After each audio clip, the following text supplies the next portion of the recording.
नमस्कार, आप देख रहे हैं न्यूज़ 24। मैं हूं विपनेश माथुर। टमाटर की कीमतों में भारी गिरावट के चलते किसान काफी परेशान हैं। टमाटर के दाम 1 से 2 रुपए प्रति किलो तक पहुंच गए हैं।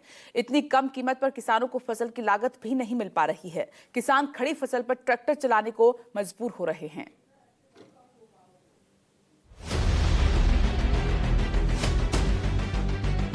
सिर पर हाथ रख टमाटर की फसल को बर्बाद होता देखते इस किसान का नाम राजवीर कुशवाहा है।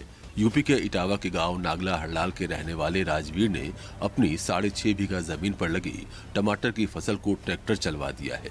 वजह यह है कि टमाटर के दाम 1 से 2 रुपए प्रति किलो तक पहुंच गए हैं। ये कीमत इतनी कम है कि उनकी ये फसल की लागत भी नहीं निकल पा रही है।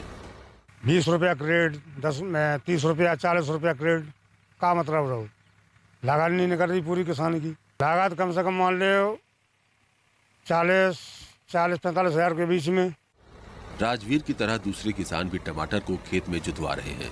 किसानों ने पहले टमाटर मुफ्त में लेने की सार्वजनिक घोषणा की, लेकिन जब कोई लेने नहीं आया तो मजबूरी में खड़ी फसल पर ट्रैक्टर चला दिया।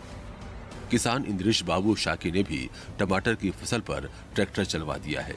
उन्होंने कर्ज लेकर ये टमाटर की खेती की थी।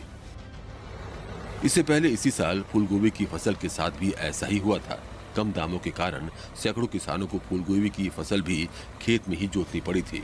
फिलहाल किसानों को सरकार के हस्तक्षेप का इंतजार है, जिससे टमाटर की बढ़िया पैदावार होने के बावजूद भी किसानों के हाथ खाली न रहे। Bureau report, news 24।